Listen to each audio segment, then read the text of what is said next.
Hello, everybody. To Discussing Tabletop for November 3rd, 2018. We still say RimWorld. What? I didn't update the,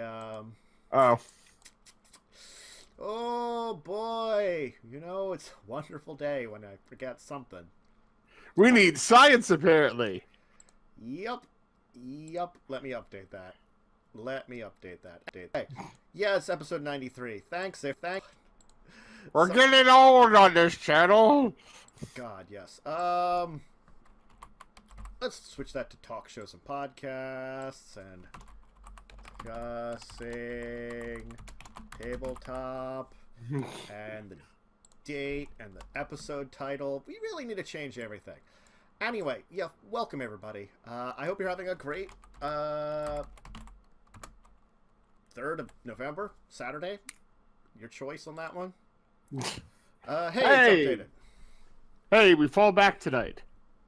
Oh, that's right, we do. Oh, well, that's an extra hour, isn't it, technically? Yes, you gain an extra hour. Okay. Then whatever.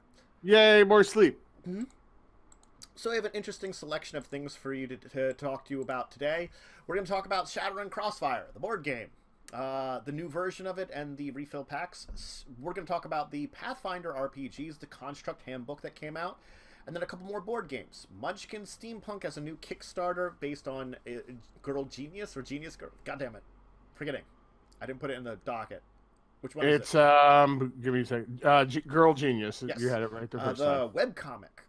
So that's a weird combination of things. Neon Gods game bound by Plaid Hat Games. An MIB Ghostbusters board game in the works. And, of course, Night of the Living Dead board game by Come On Games in the work. We'll talk about all these. So it's got a lot of weird things to talk about. Let's talk Shadowrun Crossfire. I just have to get one thing out of the way. Uh-huh. I can't get the 90s commercial for the game Crossfire out of my head now. Mm-hmm. And I can picture the whole damn thing playing in my mind.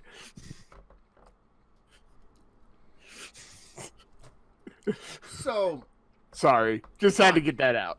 So Crossfire is their deck-building Shadowrun game. Which sounds like a kind of odd thing. Like, we kind of had that in Android Netrunner. But I guess, you know... It's not, well, that was... It's technically not branded Shadowrun, though. But also that was... I don't know... I haven't gotten to read everything on this one yet. But that one was also strictly one Netrunner versus one corporation. Mm-hmm. So maybe this is more open. Maybe you can, there's more to do with it than just a two-person game. Yeah, I think this is more actual Shadowrun, rather than just the hacking. Right. Which Netrunner was great, but it was very limited, and you can only play it 2-player. So they got the Prime Runner edition, which is their, I guess, upgraded edition. Which I'm not even sure what's like the difference between that and the original Shadowrun Crossfire. They don't really say a lot, but if you have the original Crossfire and you didn't want to get upgraded to Prime Runner, they have a refill kit which you can purchase. The problem is, I'm pretty sure Crossfire by itself was more than $35. The original. I don't know how much it is. It's $60 for the Prime Runner. It's $25 for the refill kit. Maybe it's because they just have Prime versions of things that you already had in the earlier stuff, so you kind of have to replace things, which I could understand. That might be why it's more expensive. That's not like a direct upgrade. But still, it's like, if you want to have the better version, you're getting a little shanked if you bought early. Which right. Kind of sucks. That's just one of those things that I kind of get annoyed about when game companies do things like this. I feel it's bad. 1 to 4 players, though, so yes, it's better. Well, you can crossfire with yourself. Yeah, it's like, if you don't have Crossfire, or if you have the Prime Runner edition, you don't need the refill kit, it's only usable with the first edition of Shadowrun Crossfire. So really, the Prime Runner is like the second edition of it. And Right. they're not calling it a second edition, they're calling it something else. Fun. That's the best way to describe that. Also, ARG. Also, jerks. I don't know. It's kind of like a weird thing. It feels jerkish to a degree, but it's also like you do have to understand to a degree what they're doing. Yeah. I don't know. Oh, let me get the image set up for folks to see it on the home screen here. But I mean, I didn't get Shadowrun Crossfire. I wasn't necessarily planning on getting either version of it at this point in time. I guess, you know, if I would purchase it, I would get the Prime Edition, which is fine. Crap.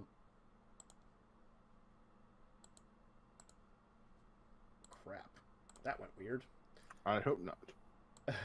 No crapping live on the channel, It didn't do anything with the please. stream, but apparently, like, as I was trying to select the region to show the image, it decided that a new window instead it was going to use. Yeah, so it's like, that window is minimized. I'm like, what are you talking about? Fun. Okay. Oh. It's been a day, so that's why we're a little late anyway. Sorry, folks. It's just interesting things going on all around. But we're here. We're talking about things. Yeah, I don't know. That's the thing about this is, like, as someone that didn't purchase the game, I don't feel as bad about this, but I can respect the fact that there might be people out there that got the original Shadowrun Crossfire that are probably pissed off at this entire situation. Because, again, I'm fairly certain the Shadowrun Crossfire was like, you know... Well, that'd be like, you know, Magic the Gathering be like, oh, yeah, if you bought, you know, the last one, you can't play it and only up to this point now, unless you buy this new version. Okay, the original retail suggested was indeed $60. So, all it is you now have to buy another $25 if you bought the first edition. And that's not that bad. It's not that bad, but it's the fact that both versions cost you $60. So, it's like if you bought the original Crossfire, you spent $60 already. Right, if you bought right. the Prime Runner, you'd be spending $60. So, yeah, it's a lot of change. It's like updated rules, changed cards, new missions, everything that the latest edition gives. That's what the refill kit is. But it's like half the price of the game to update it. So you end up spending $85 for your version of Shadowrun Crossfire. If you want the updated Prime version of it. Now, granted, I guess you don't need to get it. You can play with the original version. But it's sort of like saying, like, what's a good way of saying it? Like, this updated thing. Yeah, I don't want to play with the updated, the better version of this. The thing that's improved, that they fixed things in it. You know? And the thing is, I was on a few sites. It's almost impossible to find, like, the original Crossfire at this point. Yeah. So now they have an expansion to something you can't even find the original for. Well, I'm assuming they're going to make a percentage of however first editions they made. They probably won't make 1-to-1. Right, but what I'm saying is, if someone's like, "Ooh, this looks really interesting. I didn't hear about it originally," and they want to get into it. Well, Prime Runner's for sale now. The Oh, replacement. okay. Oh, okay. I missed that. Yeah. I'm on their. Well, the thing is, I'm on their store, and it's not listing that one That's on odd. Catalyst Games. It only has Crossfire High Caliber Ops Expansion Pack 1. Because they're saying now available as of the 31st. They're like, it's now available. But not on their site. Yeah, well, they could. Remember, there's a lot of places that do go local game store before Yeah. they hit up. So that might be what it is. Mm-hmm. I just thought it was funny. Like, it's not on their site. Mm-hmm. I don't know. This is just a product. Cluster F. Yes. You're welcome for the voice. Exactly right. It's a clusterfuck. I don't know. This is a weird thing because, like Arkham Horror 3rd Edition. I think the first edition was the old-timey board game that was out, like, in the 80s or something, you know. Then 2nd edition came out of Arkham Horror. 3rd edition Arkham Horror, when I take a look at that, it is a completely different game. It's a very different game. That is why I might get Arkham Horror 3rd edition. Because if you look at it, it is very, very different. And it gives me an excuse to be like, oh, this is a great reason to get this. Crossfire Prime Runner is 2nd edition. It's just they're not calling it that. It's pretty close to the 1st edition coming out, and they're charging for an upgrade. You don't see the people charging for an upgrade from 2nd to 3rd edition Arkham Horror. It's just that they're like, well, it's been long enough. Let's put out a 3rd edition with, like, more modern board game stuff, you know? Right. You know what I have to say? Mm-hmm. Money grab. Yeah. This feels more money grab than anything. Like, again, like a good example, I think, is Fantasy Flight doing Arkham Horror 3rd Edition. It's different enough that I'll give it to them. Very much so. You know, I will defend kind of what they did. Just to a degree. Well, I mean, coming out with a new edition, even of a board game or something, isn't horrible. It's fine, but call it what it is. A new edition. I just think in this case it's too close together, you know. And most of the time when you have new editions of things, you have a lot of changes. It's like, well, I think the original one came out in 2014, was it? Oh, might have.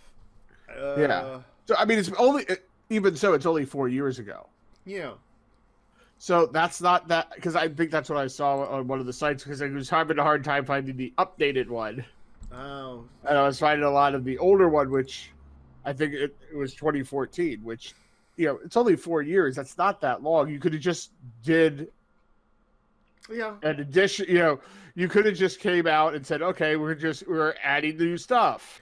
I thought this was that's newer, compatible. So giving me 2014 does kind of lower my dislike a little bit, because 4 years is still a little bit of time.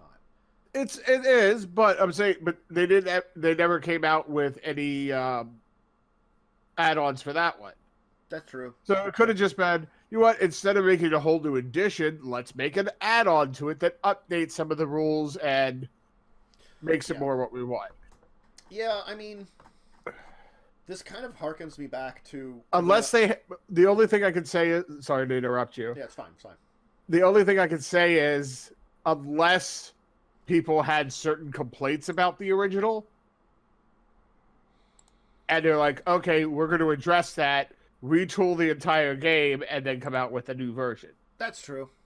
I was thinking... Yeah, okay. No, go ahead. I was going to say, but call it a new version. Yeah. That's all. What I was thinking of was, like, the original additions to Flux to the newer ones. Because I remember when our one friend got Flux, the original version of it, it was very different than the one that I got. The one I got has creepers in the core version of it. They didn't have that in the original. Right. That's a completely different change.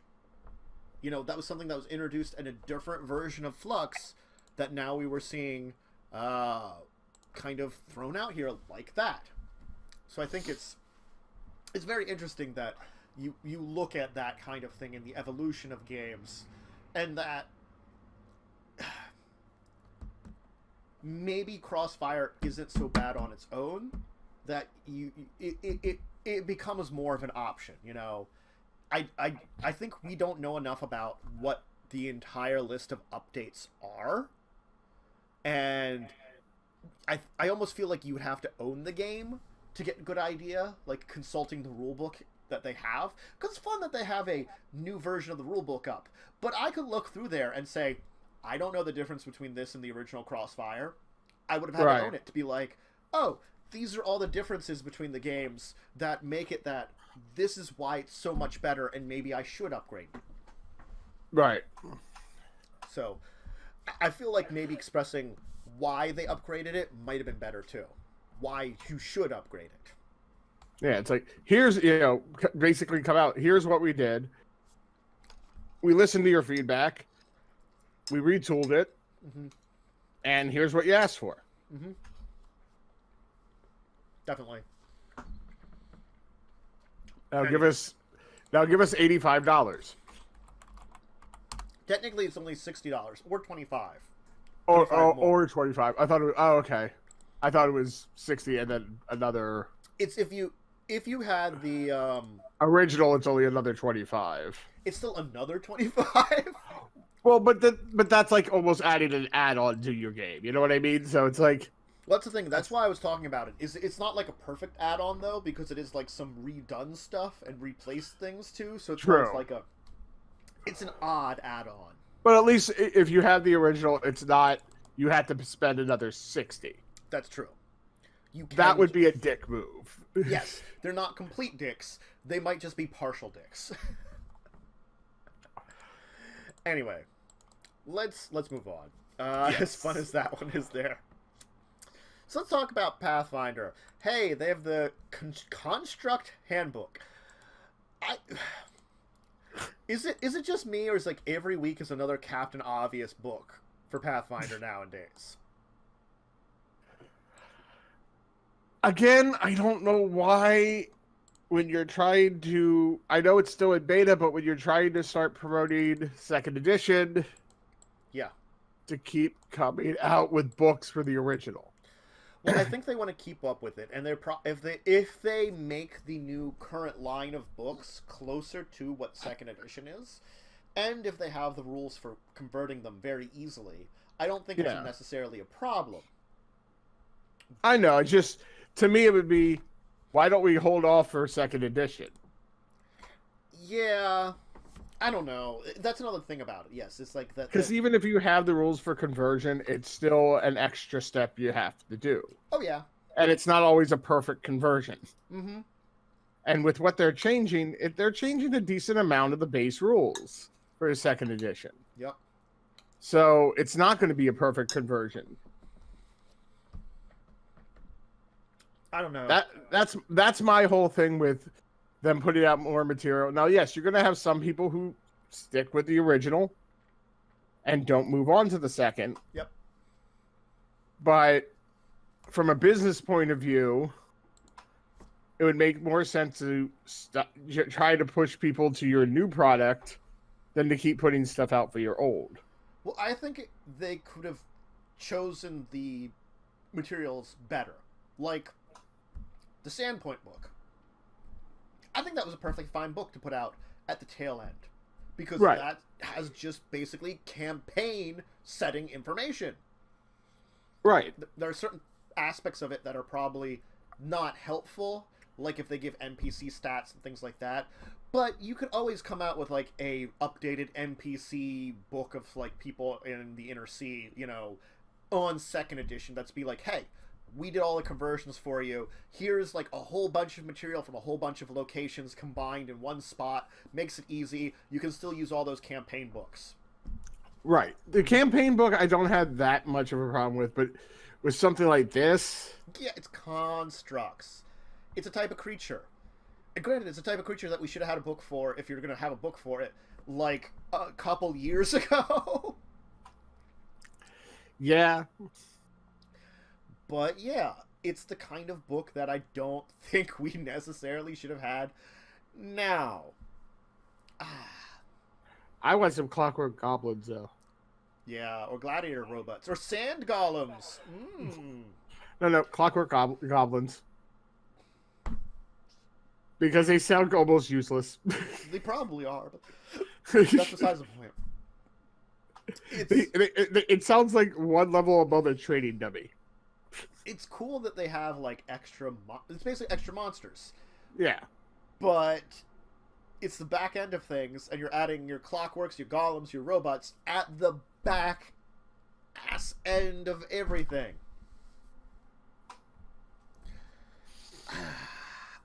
Yeah. Yeah. I mean, it's fine. Again, there's probably better things they could have published that would have been compatible. Put out a couple more flip maps, or like tile things, or stuff like that. Yeah, put out stuff that's not going to be like, oh, well, this isn't going to be useful for second edition, which we're moving to. Yeah. Put out things that you can say, oh, that's helpful for second edition. Great, we can stick with that. Yeah. This is just not helpful, though. Now, the only thing I could say is, if it's not perfect, but if they would already have the conversion, like a small section of conversion stuff already built in, then it's at least a little more useful. I don't think they would, because I don't think they would either, but I'm saying if they did, that would at least show forethought. Well, it's because they're still tweaking stuff, because it's still in beta is the problem. Right. If they actually had like a publishing date out, then yes. But like, we don't know how much it's going to convert for the monsters. Right. The classes are already quite different than the way that they're built up. So, I don't know. It's probably a cool book, and that's fine. And constructs are cool monsters to fight. It's just, why now? And why in this environment? Both of those things. Exactly. We're the back end of the original Pathfinder's life cycle. Why are you coming out with the construct book now instead of like 3 or 4 years ago? Anyway. Yeah. I mean, they're making some odd choices. Yeah. Yeah, they really are. I don't know. Again, it's like the Sandpoint book we were talking about last week, how it should have come out earlier. This should have come out earlier. There were other things you put out which were less of a priority. Yeah, but I think they suffer a little bit from D&D 3.5 syndrome of wanting to put out so many books. Well, they've always been the worst. Like, I'm sorry, Paizo is pretty awful when it comes out to putting out books. They put out billions of them. That's what I mean. And 3.5 did the same. I mean, 3.5 had a crap ton of books by the end. It's true. I feel it's almost worse, though, in a way. But yeah, I'm not I'm not saying it's not. It's just, but you also got to remember a lot of these people came over from D&D 3.5 when D&D converted to 4.0. Yeah. So they probably had the same mindset of, ooh, let's add more and more and more and more. Yeah, they very easily could have had that one. That's why with Pathfinder, it's like, I don't have a lot of books because it's just too many if I wanted to keep up. Yeah, unfortunate. It's a double unfortunate with that one. They just put out too many to keep up with for very, very ease. But yeah, and then you're sitting there going, oh, what book did that come from? Now, fortunately, they had the PSFRD D20 or D20 PS. I never get it right. Yes. And it's a great tool and a great site to be able to look up things quickly and get information. That's what makes it still work very easily. But, I remember, in old 3.5 edition D&D sitting there going, oh, you heard of this spell? What book? Do you know what book that was in? That sounds interesting. And then paging through like 5 books to find one thing. Yeah. Mm-hmm. You can't do that without an SRD nowadays. Yeah, that's when it becomes a problem because it's just like, I don't want to lug around the library. Are you sure you don't? To play a game. We did. Yeah, well, it also helped at certain people's houses who had a lot of the books we would play at so we didn't have to lug the library. We went to it. I still love the library. I'm not saying you didn't. I'm just saying that helped me at least because I didn't buy all the books. I lost many a backpack and bag too. Too much weight. Yeah. Mm-hmm. But all right, let's move on. Agree. We could complain about Paizo again for their weird choices, but let's complain about something that we're actually maybe not going to complain as much about. Hey, it's an actual segue of less complaint than I normally would give. Munchkin Steampunk Girl Genius. Hey, this is a weird one because I wanted to talk about it because we talk about Steve Jackson games and their Munchkin line because we have like very heavy opinions here on the show. This is one that I'm actually like fine with being up on Kickstarter for once. Because it's an expansion of Steampunk, Munchkin Steampunk, and it's based on a webcomic. Now granted, it's like award-winning, ongoing webcomic, but it's still only a webcomic. That's kind of narrowing the field of, you know, what people know about it, and probably narrowing the base of people that would want to get it. So when they could easily like connect with the artist or like the, you know, the person who does the webcomic and say like this would be a great fit, Kickstarter is the kind of fit for this thing, I'd have to say.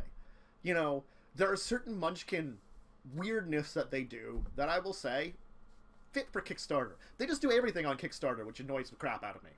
You know? Yeah, well, just a little bit. Webcam. They do make a lot of odd choices. They do. They make a lot of odd choices. We've been talking about this, and like, I'm not even like sure that like, will this be the best product? I don't know. Will it work with Munchkin Steampunk? I'm sure. And I like Munchkin Steampunk. Exactly. I won it last year. Mm-hmm. So this made me happy. Yes. So I mean, this is cool that way. This is great that way. That this is like connecting up very easily with the point in time where I like when they go up on Kickstarter, and it's probably not a bad product. You know, that's the thing is, they license a lot of crap. Like, I'm not going to say crap that is bad. Like, just a lot of stuff, I'd say. And this might be some of the better direction I like, because most of the time when they have some licensed stuff, they do those little packs, which annoys the crap out of me. Because I kind of hate those little tiny packs most of the time. Like the little boosters. Yeah. They kind of annoy me just a little bit. But sometimes they also don't deserve a full game, and this is right in between. This is Kickstarter. Yeah, well, no, but also it's not a full game by itself. That's true. It's an expansion. It is an expansion. Yes. Uh-huh. It's a decent size expansion, but it goes with something that they've already proven too. So I think that's a smart move. Yeah. So see, like, this is the form that I think is the best form for them to take, and I think this is the direction that's really good for them to take. That's what I'm like for a lot of their bad decisions, this is for one that I could be like, this is a fine decision, good for you. You know, they definitely have awful ones. Yeah. Mm-hmm. I am on their Kickstarter site. I think it's interesting if you scroll almost to the bottom, the add-ons. One of the add-ons is a copy of Spank reprint. That's random. Some more cards were all in. Lots of more cards have been in their stretch goals. Yep. Yeah. Oh yeah, they have a lot of extra cards in stretch goals, and then they even have another. That if they get 500 shares on Facebook, there's another 2 cards like Mookmen. Yeah, I'm surprised at the copy of Spank. It's just like it's like maybe they just recently reprinted it and they're just that's the way of like sliding that in. I didn't even talk about it because it's just a reprint, but I think they recently did. Okay, did. Like so maybe that's why they did it, just to kind of like, hey, Spank's back. Yeah.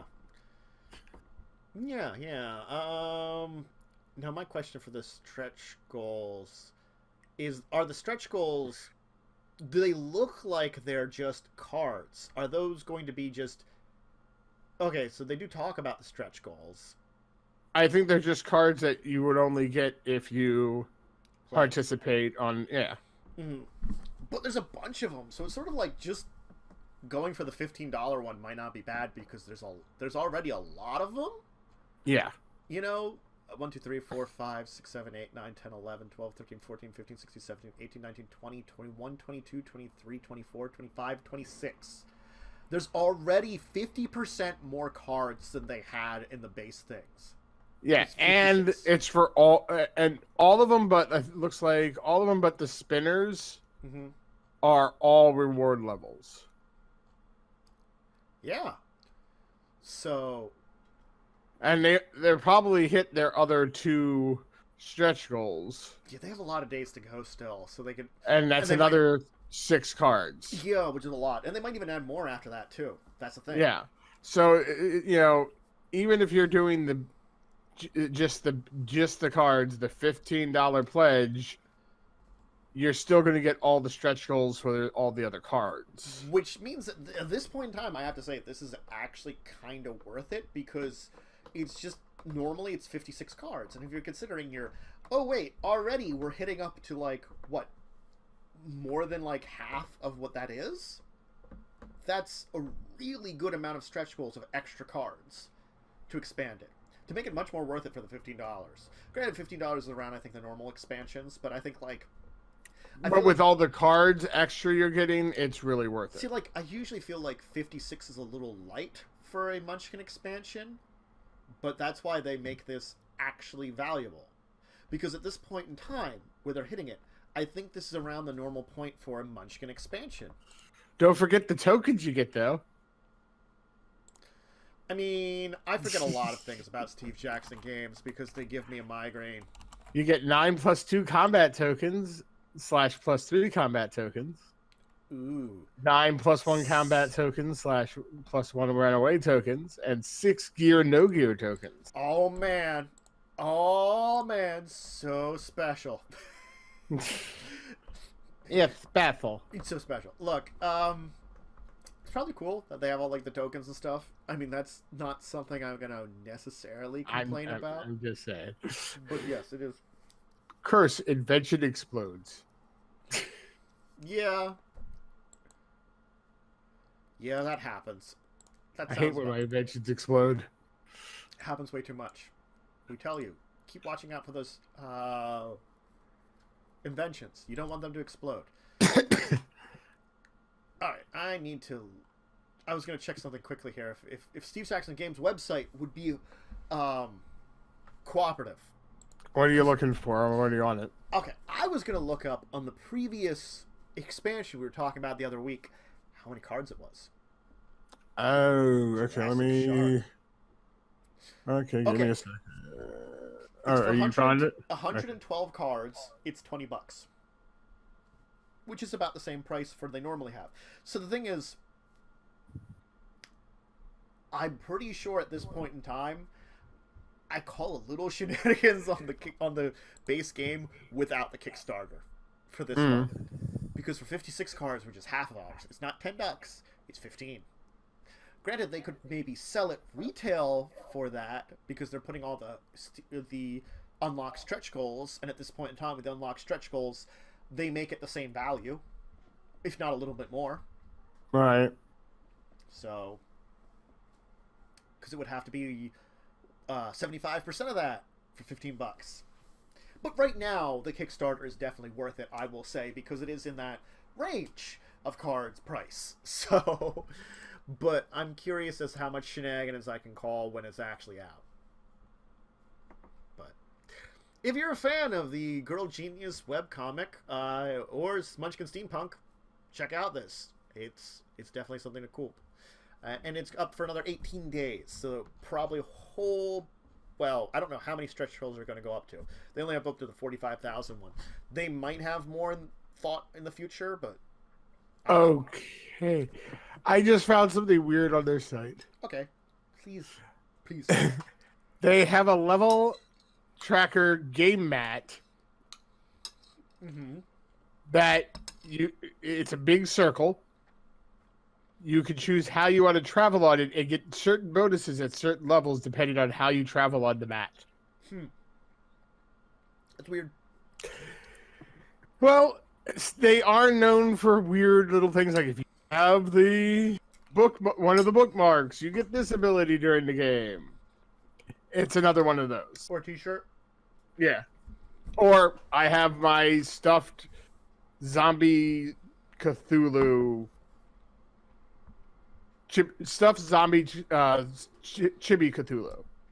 And if you have that with you while playing, you can automatically kill one undead monster. Did Cthulhu need to be both a zombie and chibi? I mean, just chibi would have been fine enough, but zombie also? He has a little brain he's eating. Yeah. He's adorable. He's flesh-eatingly adorable. He's only going to devour your civilization. It's just a little civilization. No one's gonna miss it. No one will be alive to miss it. Accurate. Let's move on. All right. I want to talk about the Neon Gods board game. I think this is Plaid Hat Gaming's. Oh God. Neon Gods board game. Sorry. Plaid Hat Games. Yep.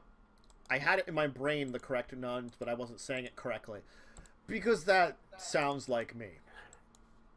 Okay, I'm just reading the opening line of the description. Mm-hmm. It's the future year of 2009. Yeah, it sounds about right. Huh?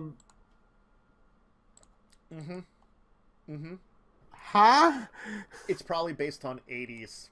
I know, it just sounds really...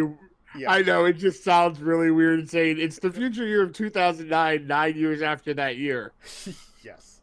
No, I agree. It's weird sounding because like they're basing it on like a certain era of stuff. And blurping ain't how it used to blurp. Uh-huh. There you go. Neon Gods. So it's a strategy futuristic gang warfare game. Based on 70s and 80s sci-fi cinema. Cinema, yeah. Mm-hmm. So, yeah, it's sci-fi 80s gang war. Or 70s gang war. Because we're in the future of 2009. You gotta, like, keep your territory. You can go to, like, black markets to get resources. So, I mean, it's a strategy game. And don't let the cops get you, of course, because they're the, threat that you have. What? I'm a criminal? I don't want cops to get me? No. Silly talk there, sir. Silly talk. Yep. Yeah, okay. So it's $60 for it. I'm looking at the number of players, and it looks like 4, maybe more. They have a copy of the rules somewhere. I saw that they had a copy of the rules somewhere, but I didn't click on it because I'm stupid. Oh, there. Rules can be found here. Give me a second. And rules can explode. Rules can explode. And it will be dangerous and deadly, and you don't want to happen, but it could happen. Should find out how many players it is. That's one of those problems that they don't tell. It looks like 3 or 4. Actually, no, it's 4. It looks. Oh no! Looking at the playbats, there's 1, 2, 3, 4, 5 playbats. It looks like. Yeah. But it doesn't tell you it. Oh, it says it. Oh, I'm on there. I'm on the actual Plaid Hat Games. Yeah. It's 2 to 4 players. Oh, 2 to 4 players. It says it right. Yeah, it says it right there. 60 to 120 minutes. 14 plus. Mm-hmm. So you ran into the information that I somehow managed to miss. Yes. They got a lot of stuff in this game, so it's pretty cool. I mean, they got a lot of tokens and things. It's a $60 game. Oh god, my back itches like there's no tomorrow. Do you have cat scratch fever? No, I have a cat over here. So it's not I know you have a cat over there. She said meow earlier and shut up. Meow. Yes. At least Street cat! Street cat! Meow. I'm going to raise my stream cats in chat. Oh, yeah. Stream cat.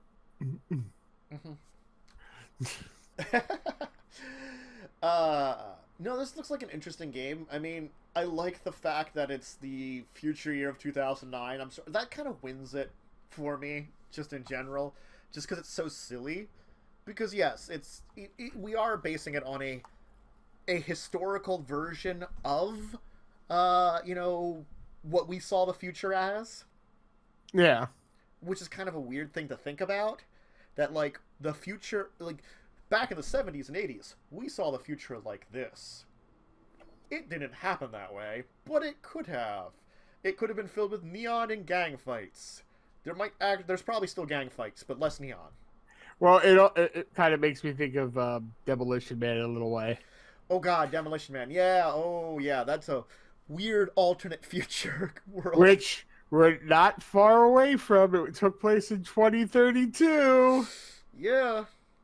So, but also in 2000, I think it was supposed to be that California pretty much went to hell. Yeah. And that didn't happen.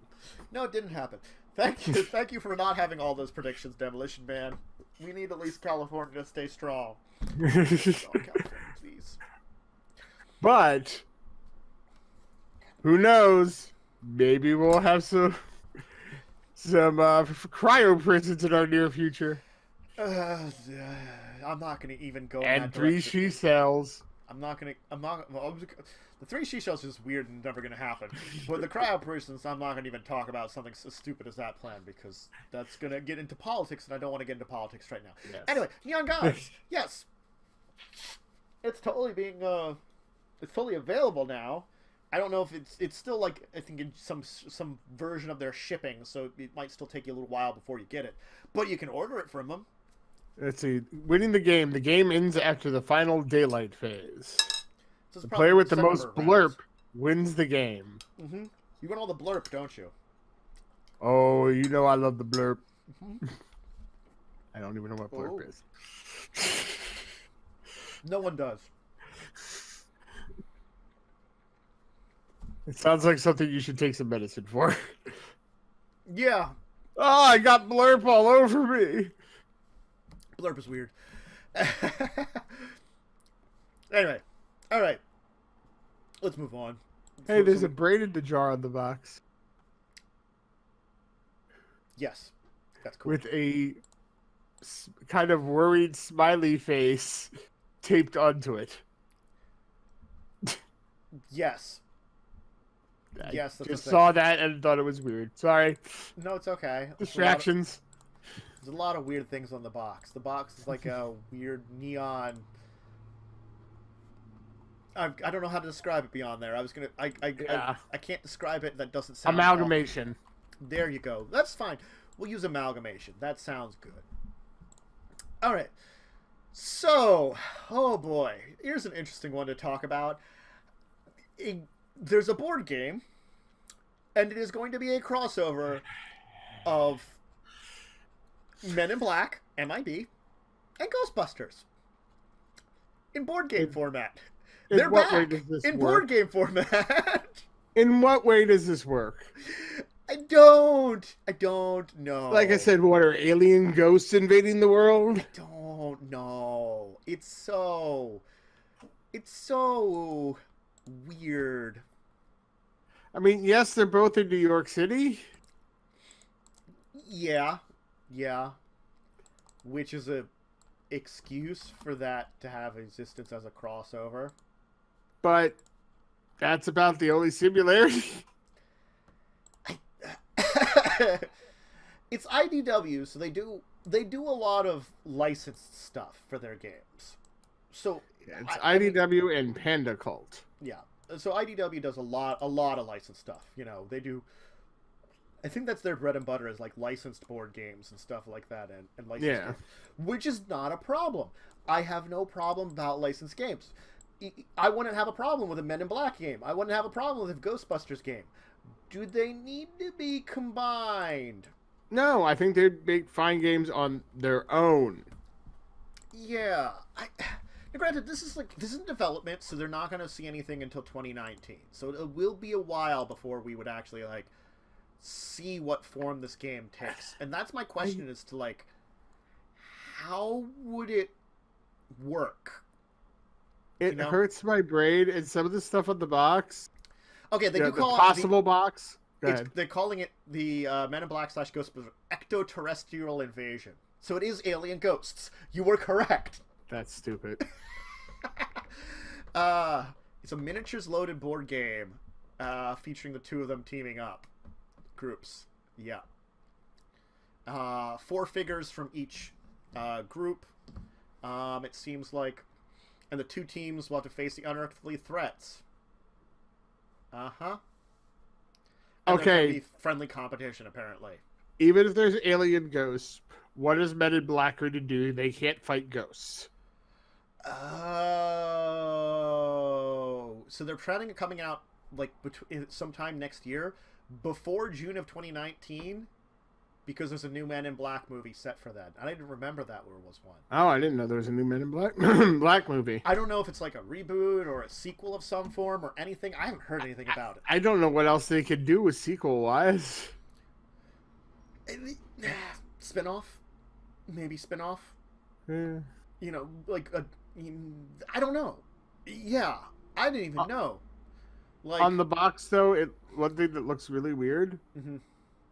is it looks like State Puft Marshmallow Man's melting off, mm-hmm. and there's a one-eyed robot underneath it. Yeah, I don't know. It's weird. Well, they're also, it's like 35th year anniversary of Ghostbusters, which is June 2019. So that's nice. Again, why not just make 2 board games? Yeah.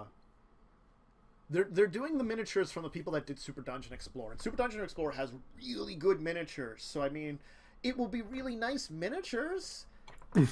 That's a good thing. And they're doing it in that kind of chibi style a little bit, which I don't mind.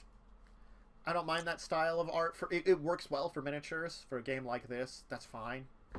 You know, it feels more cartoony, which is fine because, you know, the Ghostbusters cartoon, the real Ghostbusters cartoon was very good cartoon. You know, if you haven't seen that, I recommend it.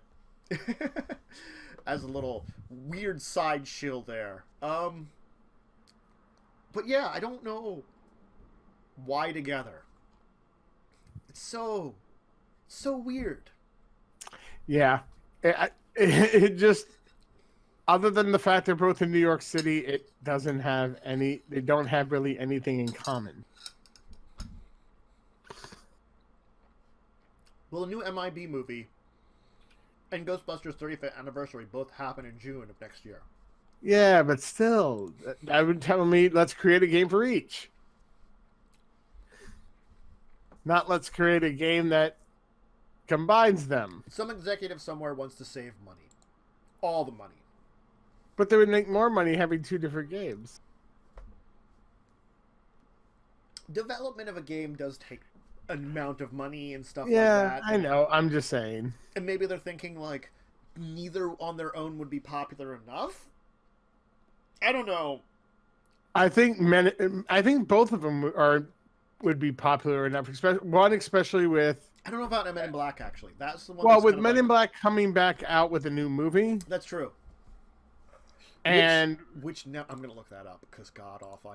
I need. Yeah, and I think Ghostbusters is enough of a classic who could stand on its own. Yeah. It's just MIB in June 14th, 2019. MIB spin-off is scheduled to be released June 14, 2019. Yes. But it does say spin-off. Yeah.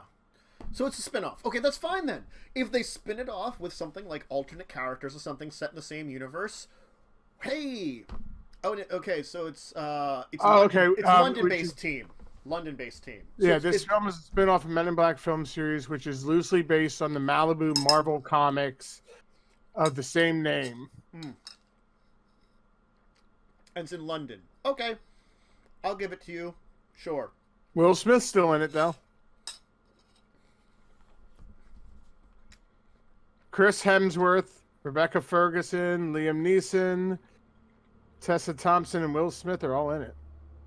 I don't see where it says Will Smith, so he's probably more cameo-ish. He's not in the starring role. He's in the Wikipedia. It's on the MIB cast. Oh. It doesn't say who he plays, though.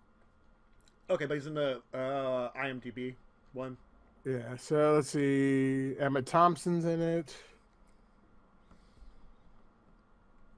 Liam Neeson. Yeah, I said Liam Neeson. Yeah. And Chris Hemsworth. Well, Chris Hemsworth, I mean, there's your... He's Agent H. Ooh. There's your top one. But I'm guessing Will Smith's probably more cameo-y then, or something. Yeah, it might be like maybe he ties in.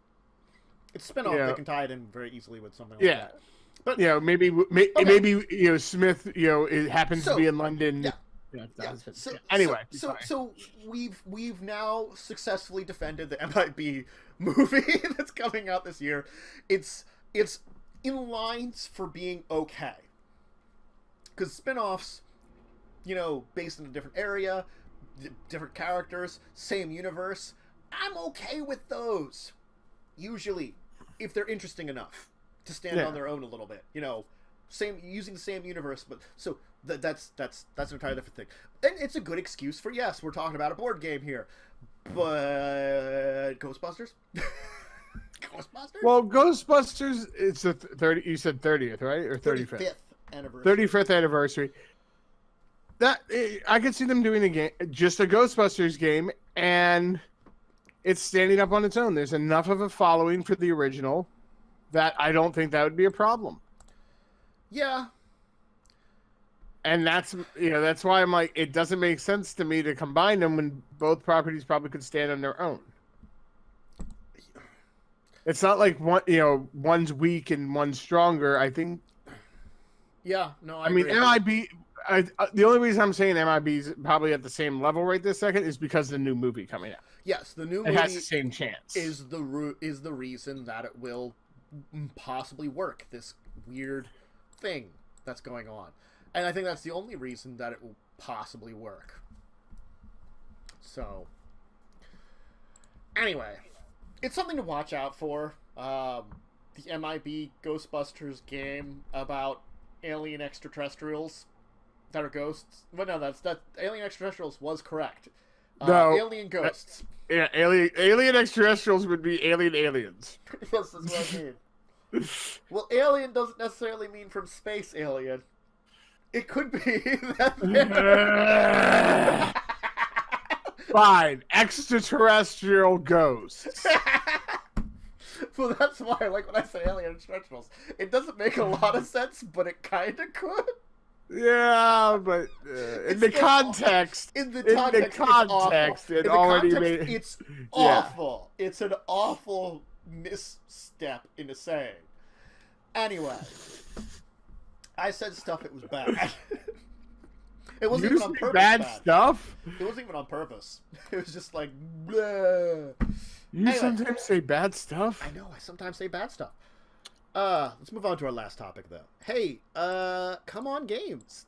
They're coming out with something new that you might want to check out. Maybe. But here's where we're going to talk about it. It's Night of the Living Dead. It's technically a retool of a game they already have, but now Night of the Living Dead? Yeah, from what I read, it's basically they got the rights to it. Mm-hmm. And decided to make a licensed board game. Yeah. Yeah, to update their Zombie Dice board game with a license flavor to it. That's all it is. Yeah. It's not a bad thing. It's. I think they said it's 50 year. It's like close to the 50-year anniversary of Night of the Living Dead. So the thing is, they might put it out actually kind of at that 50-year anniversary, because I don't know exactly when that's at, which would be something for us to Google and look up, because I'm doing it right now. Thank you. As I try to get the image of the board game, which again, this is like in development, subject to change. Okay, so Night of the Living Dead came out October 1st, 1968. So it's already been 50 years. Okay, so it's right after the 50-year anniversary. But still, no, that's actually, no, that's it's fine. close. It's They just passed the 50th anniversary. They wanted to do something for it. Mm-hmm. Okay. That works. That makes sense. It's like, hey, we already have a zombie game. Yeah. It's, the 50th anniversary of one of the original zombie movies. And it feels like they're not necessarily the exact same game. It looks like they're trying to, like, tweak it a little bit. But right. It's like if you've played their Zombicide game. I've been saying Zombie Dice for some reason. It's Zombicide. Zombie Dice is a game, but it's a different one entirely. Yes, my lovely, lovely dyslexia. For some reason, was saying Zombie Dice. I guess I was transposing the C and the D. Because if you take the D out, put it, yeah. So yeah, Zombicide, not Zombie Dice. And again, like it's, I guess it would be comparable to, which my brain is not going to work here. There have been other, I would call them licensed versions of board games that are retools. Well, let's say like, Munchkin. No, Star Trek Catan. Okay, yeah, Star Trek Catan. I was also going to say the Castle Panic Munchkin. Yeah, both are pretty much the same thing that they were before. They're just got like a new skin on top of them with little changes. Like Star Trek Catan, the only changes they got is the characters. Any Monopoly other than the original. Mm-hmm. How about that is like probably the best comparison. Well, I think they don't do a lot of changes for the Monopolies, but like it sounds like they want to do slight changes to the game here. But yeah, you know what I'm saying. If you want to talk licensed game, Monopoly has everything under the sun. True, it's a good example. I mean, I have 3 different ones in this room that I'm in. I have Lord of the Rings Monopoly, Star Wars Monopoly, and Star Trek Monopoly. And no, I do not own Catopoly. I do. I've got Catopoly. It was given as a gift, so. I mean, they make ones that are local licenses. I saw Lansdaleopoly one time. That's weird. Which is a town down the street from me. Yeah. It's like, really? Why? No, yeah, that's just weird. I want to buy famous landmarks for the town next to me. The Google Ball, which everybody has intimate relationships on and or defecates on. Or peas. That's why they now have it under a large square acrylic box. I have to see the acrylic box now. I haven't seen it, and the fact is that they put it normally over it during the winter more than anything. Well, you know, when it's not working. When I'm going to PAX Unplugged, I'll have an excuse to go check it out. Yes. Like, hey, I'll be going with you at least one day. Yes. Because we both got press passes. Press passes, yes. Mm-hmm. So, woohoo! Yes, and I'm going to try keep supporting the channel, and we can do this more. I tried for PAX South, but I didn't apply. They didn't get for that one because that's more video games, unfortunately, and I'm less of a video game channel. So, but I tried for it. But hey, we're perfect for Unplugged, so we're perfect for Unplugged. Yes, we are. And who knows? They may start doing Unplugs in different parts of the country as long as this one stays successful. They could expand the way they do in PAX. It's hard to say. Anyway, returning to this game. I mean, I don't necessarily have a problem with like a World Cube version. It's like people love the multiple versions of Monopoly. So people buy those. I can't see why they wouldn't get this for this kind of game. I mean, if you're a big fan of the zombie genre and board games, it makes sense. And if you like the Zombicide game and already have played it, you know, or unfamiliar with it, then this might be the version for you. So it's like, cool. 50 years of Night of the Living Dead. I didn't know it was that old. God. Yeah, I mean, you gotta remember they also made more than one, and then I think they did a remake at one point. Oh God, they did a lot of stuff with the. But yeah, the original one was, God, 60s. that would, yeah. 68, you said. 68, yeah. So, yeah, 68. So, that... that's a while ago. Just a bit. Which is interesting, because it's a late 60s black and white movie, though, too. Yeah. It was done on purpose, Right. And Return of the Living Dead was 1985. Return of the Living Dead is like this weird, spoofy version of like a zombie flicks and stuff. I know. I'm just saying. I'm like, huh. Mm-hmm. Yep. Dawn of the Dead, Day of the Dead. Yeah.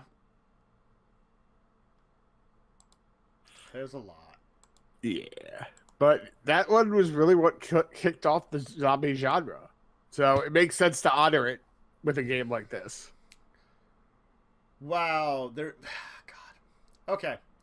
So, the Night of the Living Dead film series, to get another tangent, has had more installments. So it's Night of the Living Dead, Dawn of the Dead, Day of the Dead, Land of the Dead, Diary of the Dead, Survival of the Dead, which came out in 2009, thank you very much, and 2 planned ones, Road of the Dead and Rise of the Living Dead. Also, there was a Night of the Living Dead in 1990. Remake. Yes. There was, I think, a couple of...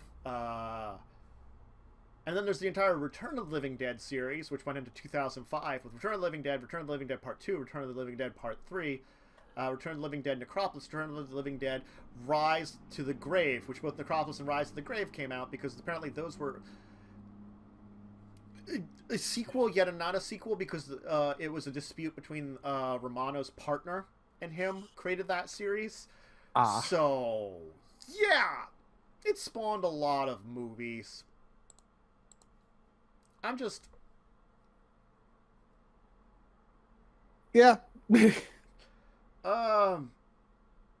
Okay. So, yeah. The 2 ones that have been announced is one that was written with Romano before he died, and the other one is one that's written by Romano's son. Anyway. For movies that are spin-offs.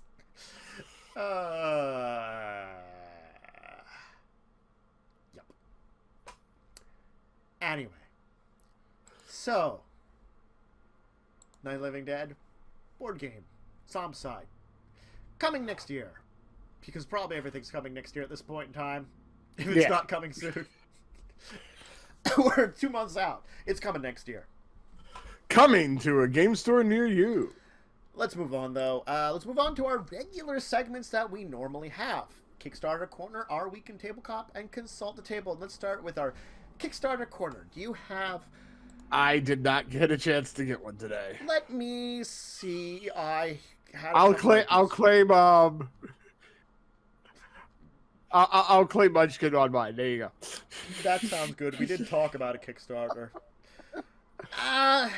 I mean, there was a couple of RPG ones, because I like talking about the RPG ones that were out, but none of them really jumped out. Yeah, there wasn't anything board game wise either that jumped out on me. Unfortunately, this week that's new. I mean, the only name that stood out on me was Kiwis Against Humanity. That's weird. Or Kiwis Against Morality. Oh, okay. I mean, there's like... Which is I don't even know what a Kiwiism is. There's a like zero prep short play horror comedy RPG Die Laughing, which is, I mean, horror comedy. I think we talked about one though before, which is the problem. It's like we talked about one. There's a solo RPG called Beowulf Beast Slayer, and those are like these are interesting RPGs. It's just like none of them. Maybe I'll talk a little bit about this one. Give me a second just to see if there's anything else on my normal list to jump out here, because I was looking at a couple of these, and they last time when I was looking at them earlier, they were just. I'm going to let you wax them for a moment. Okay. I got to run away for a second. Okay, go ahead and run away, and I will. Run away! Attempt to. Yes, and I'll be right back. Yeah. So yeah, Bastion. Let's talk about Bastion, because this is an interesting one. Because I've talked about an RPG that is more South American centric with the Aztecs and Dragons one. God, Brain failed to function. I'm not going to remember the name of it. Joe might remember it. But anyway, this one is more of an African-centric one. It's a world that's almost entirely destroyed. Its last inhabited a city. The greatest heroes that ever walked the earth head out into a blasted, desolated Iceland, brave the horrors in order to find survivors and bring them back home. It's a fantasy RPG that has a very, African feel to it, which is actually pretty cool. We need more, global things. It's up on Kickstarter. I guess if you want your fantasy that's more, I don't know where I'm going with the description there. Anyway, I think that says it more. It's about the sacrifice of the heroes to save the remnants of life in the world. In a kind of warping plague that's harrowed the world for hundreds of years. Isn't that pleasant? It sounds like a pleasant thing. It's coming soon to Kickstarter. So that's the thing about this. It's not up on Kickstarter yet. So that's why I kind of would say keep an eye out for it. Since it hasn't come up yet. It's using the Mythic D6 system. So it does require a Mythic's D6 core handbook to understand it. Some dice and basically your attitude.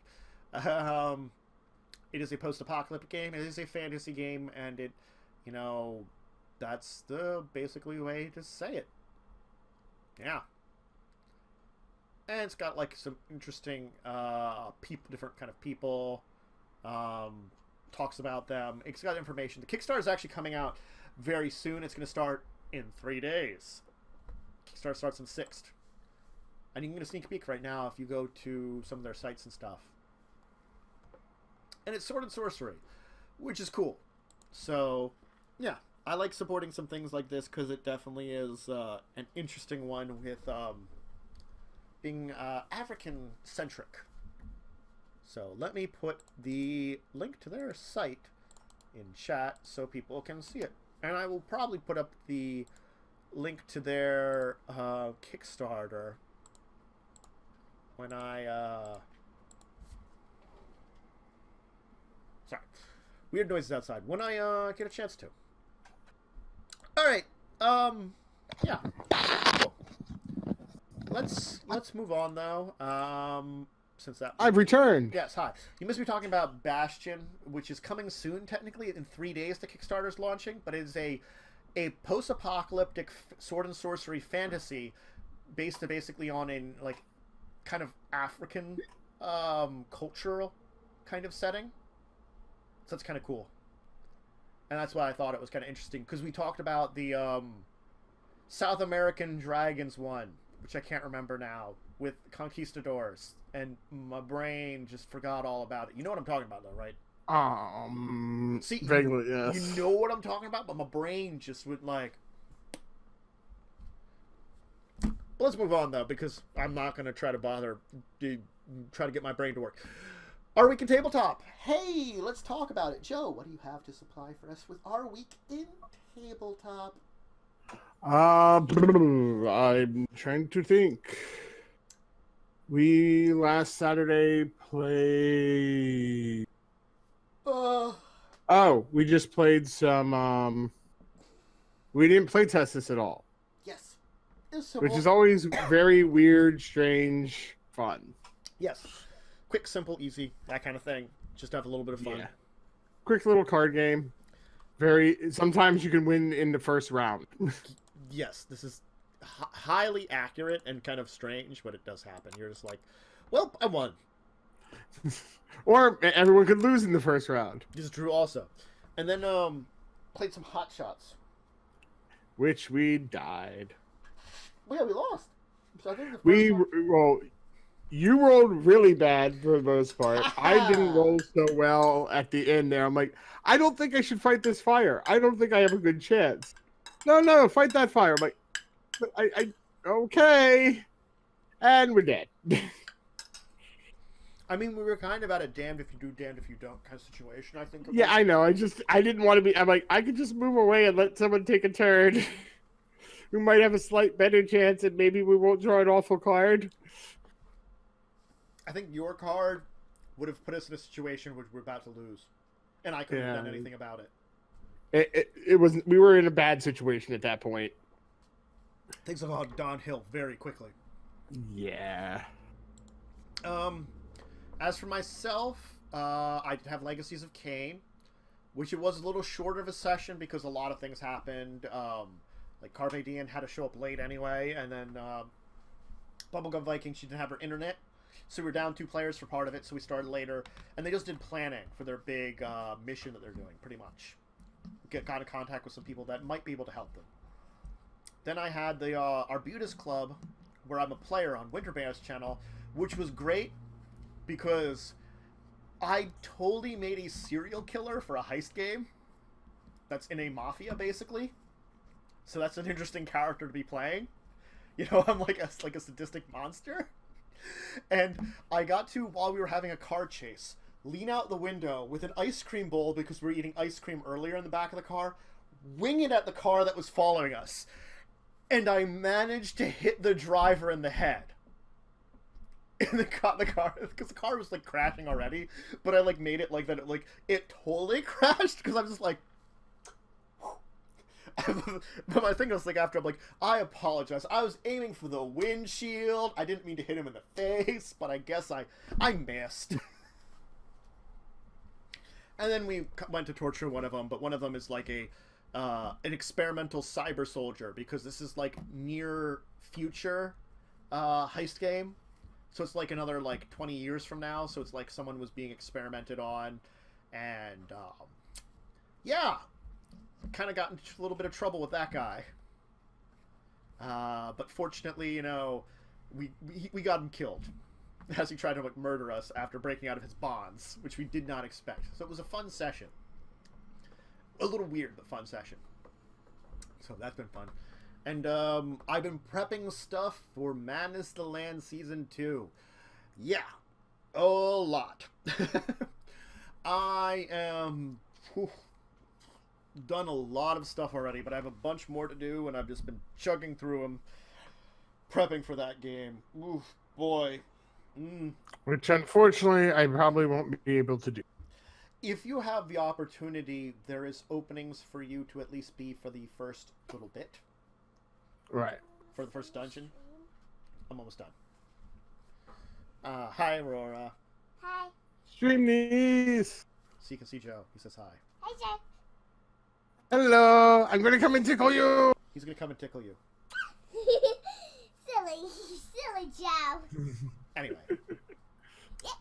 I think that was all for our week in tabletop.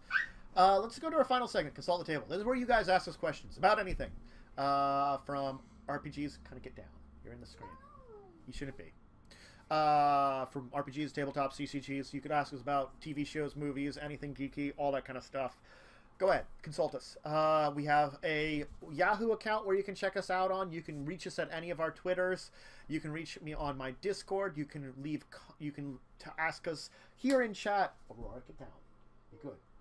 And you could even leave comments when this video eventually goes up on YouTube, because discussing tabletops I've been really bad at. But I'll try to get them out. Down. Now. Let me end this stream, though, now, unless you have anything else to say, Joe, because I've got a bad girl no, here that's that I've got to it for me. line, who's being silly and getting in here when not asking. Oh, no. You can be right here, and I'm ending in a second, and you can be right here with me. But stay right there next to me for now. Anyway, yep. Joe, both me and Joe will be back next week. Hopefully we'll get Wyrm back some point in time. We'll be back for tomorrow for Sundays at the Tabletop. And I think that's about it. And we'll see about what's going on with Madness of the Land for, you know, Joe maybe having a, not like a final swan song, but a swan song of the season kind of thing, you know. So Rufus can go off and do something a little interesting for the season. We'll see. Yep. Anyway, thank you everyone for joining us today. Remember to check out all the links below, including my YouTube channel, my Discord, my Twitter, my Patreon, and of course, check me out daily for streaming, mornings/afternoons for video games, a lot of evenings for role-playing related stuff and tabletop related stuff. So your fill, your choice. You can find something that you're going to enjoy. Check it out. Anyway, everybody, thank you for joining me. We'll see you all here next week. Well, both of us at least will. Goodbye. Bye.